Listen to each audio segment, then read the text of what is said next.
Hi guys, it's Lewis and Khalil.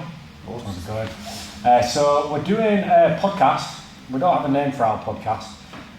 We'll get there eventually. Is it a podcast? Well, it's like a video cast. Is that even the word? No idea. It's some kind of video content anyway. It's not our strong point, but we've just come from Apperley Bridge, and with the upcoming open day of the school, we thought that it would be a really good opportunity to share some stories about ourselves, a little bit about our history, and give you guys an opportunity to get to know us a little bit better before you meet us at the academy, or for people that are maybe even just thinking about joining, isn't it? Absolutely, yeah. So the way that we're going to run this is going to be a little bit of a interview style of each other. So there with our answers, try and make them short and snappy and not too boring. But yeah, I mean, fire away. So I'll start. Yeah, all right. yeah. Okay. So.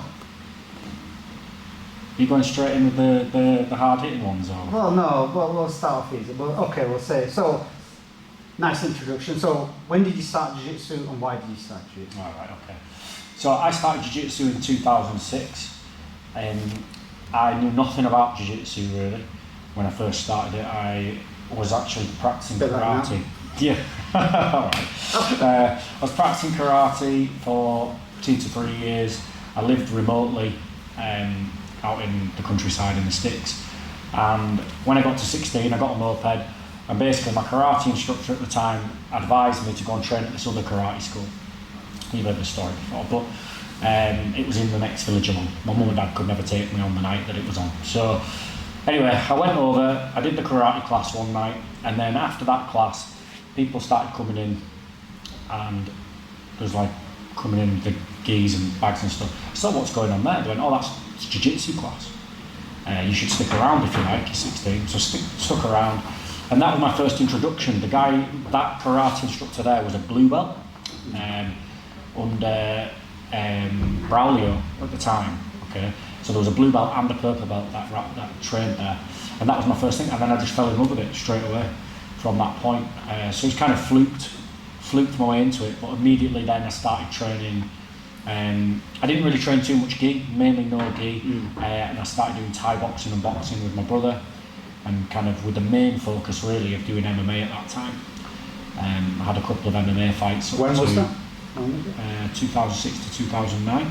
So I did about 3 years of no gi, Thai boxing, and I had a couple of MMA fights in that period, and then had like a bit of a bad incident with my MMA training, and then decided to just switch solely to jiu-jitsu. Nice. Yeah. How about yourself? So I started in 2007. I remember thinking, I used to watch BJ Penn in the UFC. He used to come on Bravo on a Sunday night. There was this channel on I can't remember what it was on, some cable TV. Sorry, so in 2006 I started. I was 16 years old. How old? So I started in 2007. I was 27 years old. Right. So, so I was living with mum and dad. Yeah. And I had channel 1 to 5. I didn't even know what Bravo was. So. Yeah, we had. At that time, I was married and I had a kid.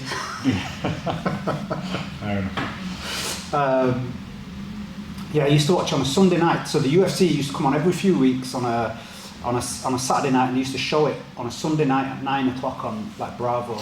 And I used to watch it, and I remember watching BJ Penn, thinking, I'm going to do this. So I find like Google, like go on whatever search engine there was at the time, and I find jiu-jitsu in Leeds, and I ring Gracie Barra Leeds, which was they'd just started in Farsley, and I ring up and Darren Good answers the phone. So I was like, I want to come do some jiu-jitsu. He's like, right, come on down. And at that time there was Gracie Barra in Bramley. There was Danny Mitchell, who was running a club in Batley, and there was Neil Hall Cage Steel, and then there was Mabsy that was running not even, well, at the time he was running a little place called True Spirit. And so I went there, and they says to me, do you know anything about martial arts? I was like, no. They were like, do you know what the first belt is? I was like, I looked, and Darren had a purple belt, and I was like, purple? And he's like, no. But I felt like a right Wally. I was like, oh, okay. No, I don't know anything. So anyway, when there was a spinning studio, they had some green judo mats and some black jigsaw mats, kind of fuddled them together and did a jiu-jitsu class in there. And I remember the first time I properly rolled, I split my ear open at the back. And I was like, oh, I don't know if this is really for me. Yeah. But you still split your ear open? Yeah, no, I split it open last week. It's still now. It's all, but it's interesting your first experience, because for me, I'd obviously done karate and thought I was a bit handy. I was 16. My brother was a professional boxer. Done a bit of striking training with him. Obviously, I'm blind in one eye, so the thought of grappling obviously was kind of attractive to me because I was taking out the striking. And it doesn't take you long to start to think that you're pretty good at it. Like you know, at that age anyway, because you're quite confident or whatever. And I remember after I've been doing it for about 6 months, and I remember my friend Tim, Judo Tim, comes in. He's old at that point, probably like 50 then. He come in, I thought, right, I'm going to have this guy. I'm going to get a sub on him tonight. Mate, he went inside my clothes guard. I thought, right, he just grabbed my gi. But my windpipe hurt for about 2 weeks. Yeah. And then I hated him for years after that. They come like best mates in the end. But yeah. So now it's been training a long time, haven't we? Yeah, flies by though.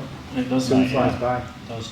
And then so who has, like, I know that so Professor Victor, our professor, he awarded me all of my belts. Yeah. So you're under Victor's lineage all the way through? Yeah. So he awarded me my blue belt. Tom Harris threw me my purple belt after a class one day. Nice. And I got my brown belt from yourself. Yeah. Was there, yeah. And then I got my black belt off Professor Victor. Nice. So yeah, it's he's been constant all the way through, and I think we're both super proud of that. Absolutely, since the start of our jiu-jitsu journeys, like you said there, Braulio. So my first seminar I ever went to, like 2007, 2008, something like that, and it was Braulio. Nice. And then soon after, I think Victor was competing around that time, and then kind of got introduced to him, and it was. I think being under those guys is such a privilege, like they're there hands on.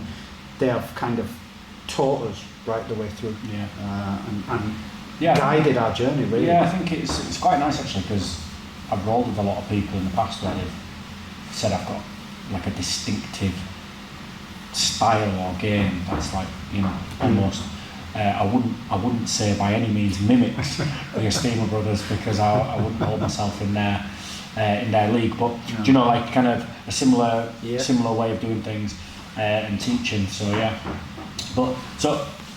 question for you then, what if you hadn't found jiu-jitsu, what do you think you'd be doing with your life now? Sat on the sofa getting fat. Well, I'm still sat on the sofa getting fat, but I'm just less fat. I don't know. I'd probably be just going to the gym, and I go to the gym once a week. I lift weights once a week, and I go to the gym. Sauna about 6 times, don't you? Yeah, I do love the sauna. We need one at Apperley Bridge. In the office. But I think I'd probably just be doing that. Yeah. I did like weightlifting and CrossFit and stuff like that, and wrecked my shoulders. So I'd probably just, now I'm in my mid-40s, I'd probably just be going to the gym, trying to stay fit, maybe doing the odd run here and there, but there'd be no learning, there'd be no progression, there'd be no kind of enjoyment to that. It'd just be, I'd do it for the sake of doing it. Whereas I love coming to jiu-jitsu because I come to class, I still love coming to classes, I love being a student, I love nothing more than coming to someone else's class, joining in, learning some jiu-jitsu, drilling, and just taking part in the class. And get some roll. We don't get that much opportunity to do that, because there's a massive there's a responsibility to teach and to kind of pass on that. But when I get the chance, I just love to turn up, learn, train, and just be a student on that. Nice. No, that's good. Just like when we started, that's yeah, I enjoy that as well, to be honest. It's sometimes I'll come down and just come to Luke's class or your class. Yeah. Don't have to be the one teaching, just there. Like you say, just getting it in. I think for me, if I hadn't, like, jiu-jitsu's been the one thing in my whole life that I've always done since being 16. It's a thing that stopped me going out on benders every weekend and wasting my money, because all I wanted to do was train. Kind of gave me a focus from very early on. I haven't really had any other hobbies, which might sound pretty boring to some people, but I suppose that's why I'm doing it as a job now. Jiu-jitsu and joinery. Jiu-jitsu and joinery, that's what I was going to call one of my podcasts, Instagram pages. That's it, jiu-jitsu and joinery, yeah. You have to choose between jiu-jitsu and joinery. Oh, well, jiu-jitsu, isn't it? I'm better at jiu-jitsu than I am at joinery, I think. Got my area for that.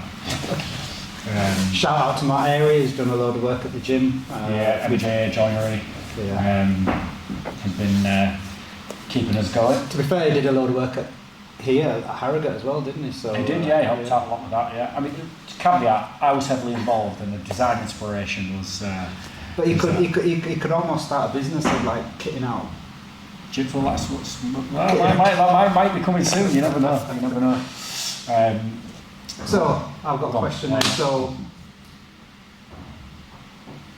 you've been to Brazil, you've been to America, you've been like in the UK, Europe. If you had to pick one person, if you had the opportunity, if they said anybody in the world, you could pick one person and you would go and do a training session with them. Obviously, jiu-jitsu, personality, celebrity, whatever you want to call them, who would it be? Can I pick two? Like an either or not? If you want to pick two, yeah. I mean, really, it's pick one. Okay. Like modern day. Okay. So a modern day like competitor, I'd say like Tynan Balpra. Yeah. And then all time,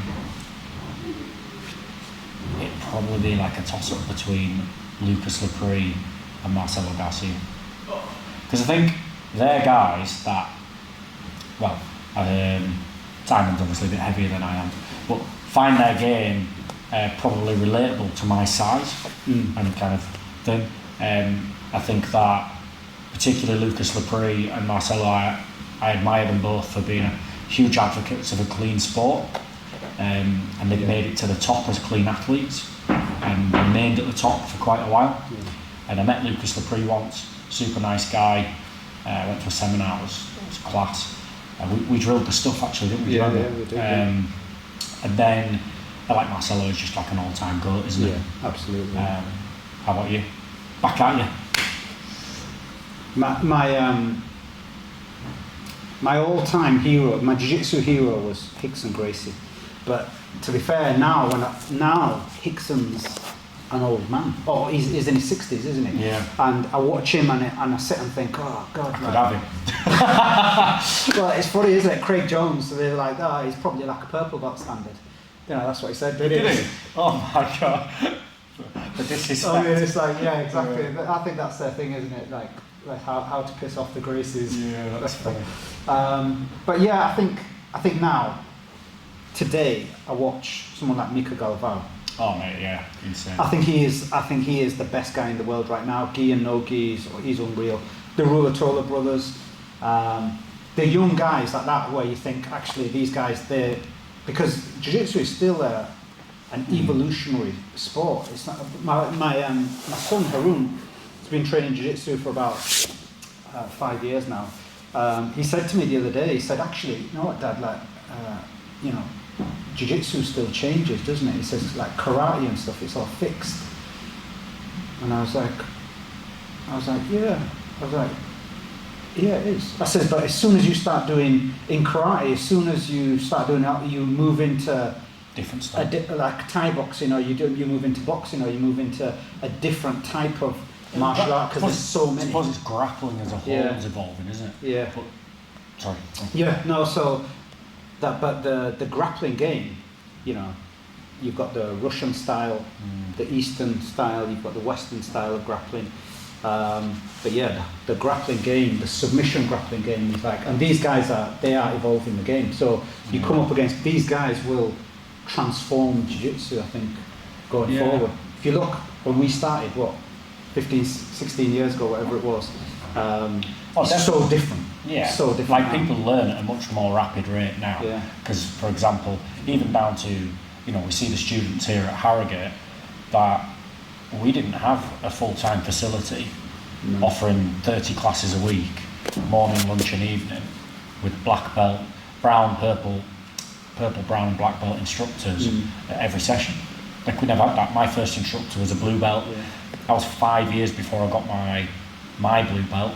And even then, the majority of my training was spent under Tom and Adam, who were purple and brown belts, and travelling down to Victor. There was a lot of effort went into seeking that knowledge. I mean, there wasn't as much on YouTube. I remember getting the Jiu-Jitsu Style magazine, and looking at Braulio was Ask the Doctor in there, and then Victor used to have things. And it would be and it'd be like a picture by picture breakdown in the Jiu-Jitsu University book. That was kind of like our what's the word? Like learning, extracurricular learning material. Now people have got online curriculums. People are producing Instagram content left, right, and centre. So, I think. Do you think, like I say, so someone like Mika, do you think that his game is really like relatable to anyone other than an ultra high elite athlete that's done it from a young age? I imagine, so when I look at him, like his ability to go to a submission mid scramble is unreal. I've never seen anyone be able to, in the midst of you just think I'm trying to hold position, he's able to manipulate an attack on an arm and a leg and the neck, anything from you just think how's he got hold of that? And I think that is at the highest level, but the ability to see that and the ability to move and manipulate your own body and your opponent's body to get to those positions, I think is that's the bit that maybe there's a mindset, maybe there's a thought process in that where you think, what is it that you look for? What is it? Because I've never seen, most people, you can kind of see the progression from position, control, submission, right? Yeah. He's out of nowhere. He's out of nowhere. Yeah. And you wouldn't, not to diss the Dana squad because they're obviously amazing, you wouldn't prioritise, say, a coach over training someone like a competitor? I think if you got a one-off, that's the thing, isn't it? It's a one-off. It's a one-off opportunity, but I mean the reality is that like you say, you go to Lachlan and you could go train with Lachlan, but all his content is available, isn't it? Yeah. You got to pay for it. Whatever it's called.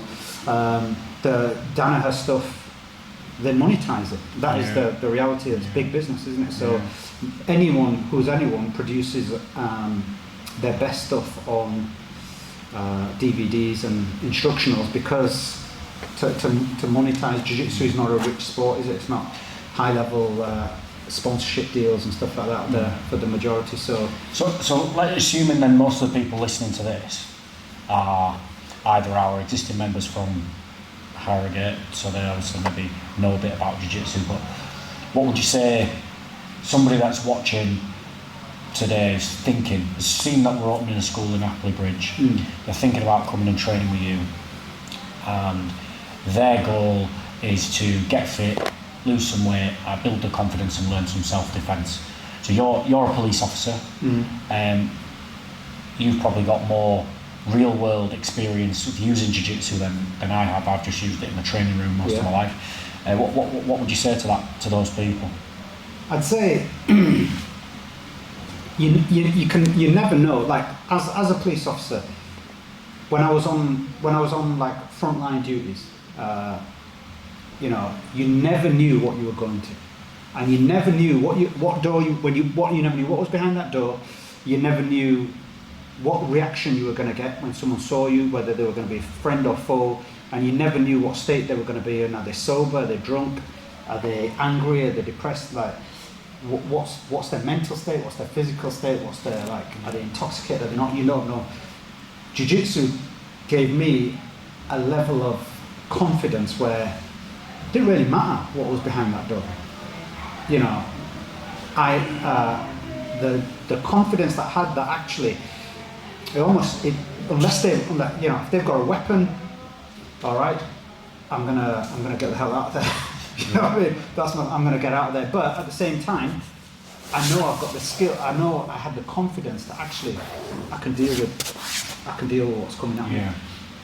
And the other thing that I did is it gave the people around me confidence that when we walked in that door, there was someone there that had the confidence, because they had seen when I used it, you know, take a person down, control them, and instant kind of reduction of levels of violence, instant. They knew they were out. They knew they didn't know that this person's, I don't know what to do here, and they'd give up. 99 times out of 100, they just give up. And I think the good thing about Jiu-Jitsu is that you can reduce those levels of violence without really being violent yourself. Yeah.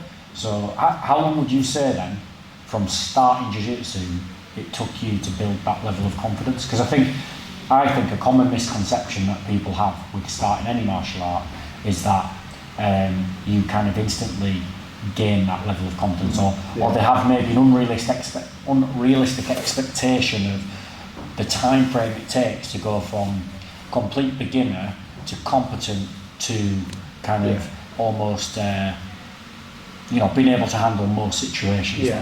I'd say for myself, at least 3 years of training. Wow. At least 3 years of training. So that's from where I can remember. And thinking about how the training was structured back then. And you got to remember, so when I was working shifts at Gracie Barra in Leeds at the time, we used to train on Monday night, Wednesday night, and sometimes on a Saturday morning. Like when I first started, that was the kind of training. So if I was working shifts, if I was on an evening shift and then a night shift, I might not have trained Monday or Wednesday. So my training was fairly sporadic when I could get there.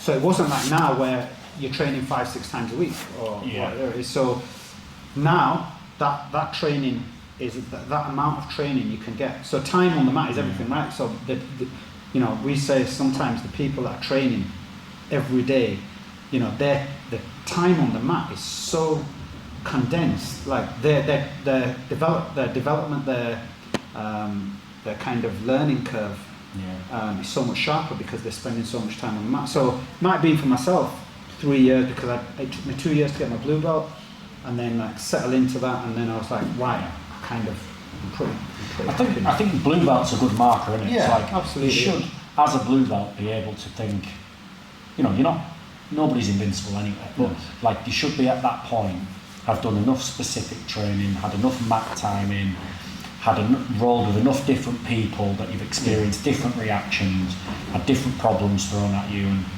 develop that confidence in yourself that, you know, it's you can be agile in that moment and, like, you know, adapt to the situation. So I think for me, something I always say to people is that if you want to become proficient at anything, you have to make it part of your lifestyle. You have to think about not, I'm doing this for a year. It's like, no, I'm doing this now.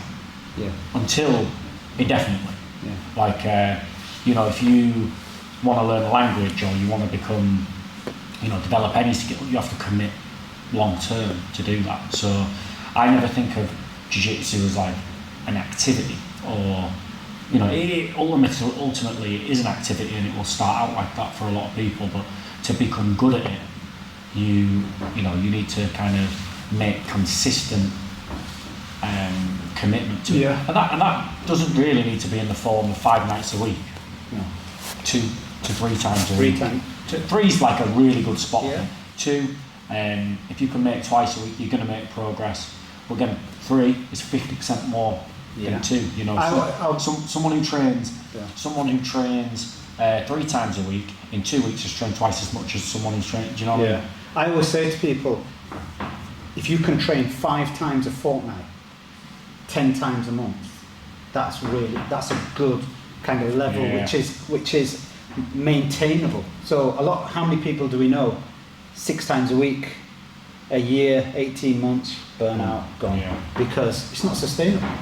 But 5 times a fortnight is actually sustainable over a long period of time. Recover. Yeah, absolutely. And we're not professional athletes. Like, as much as we do jiu-jitsu, we don't get paid to do jiu-jitsu. No. So, you've got a job on top of that, you've got a family on top of that, you've got all of these things, and in order to maintain the longevity, your jiu-jitsu has to fit in. We both know how difficult it is to manage the home life, but we've managed it. We're still here. We've managed it because actually there's times where you've got to give in, reduce your training volume, pick it back up when you can, but maintain. For each individual person, it's a little bit different. Consistent training over a long period of time. Cool. Nice. You got any other questions? So, what's your most hated submission to have done on you? Sarah laughing in the background. Do you know what? Actually, so recently, and I've started trying to do this. Obviously, my thing at the moment is I'm trying to wrist lock and foot lock everybody. But the one that annoyed me the most, well, it didn't annoy me, but I went to visit Victor recently. Made this reel of him getting me with this straight arm lock, where basically I'm just reaching in. I do it a couple of times, like I'm reaching in to put my hand on the hip or do something. Friggin' traps my hand, grabs my elbow, and then just hits it like that, and it was on so fast.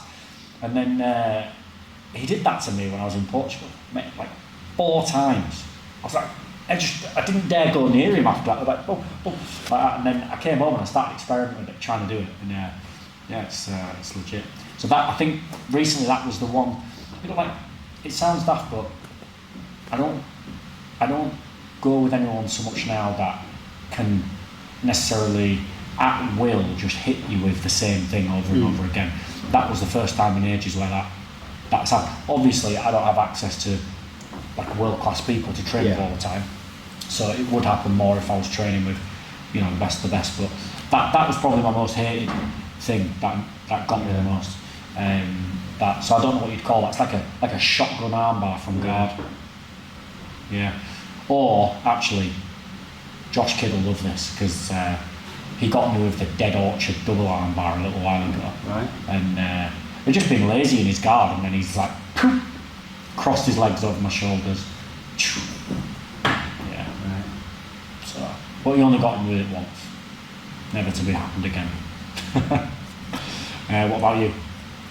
Most hated submission? I hate Ezekiel chokes. If someone gets, I feel like a little bit. You've let that out now. Yeah. I like someone manages to get me with an Ezekiel. I feel like you've let yourself down. I've let myself down. Like, someone can catch a limb. Any of my limbs are fine, but from in front of me, and if they've choked me from behind, it's different.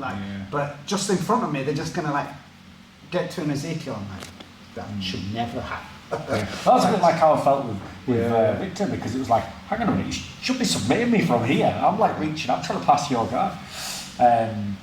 So what on the other side of that then,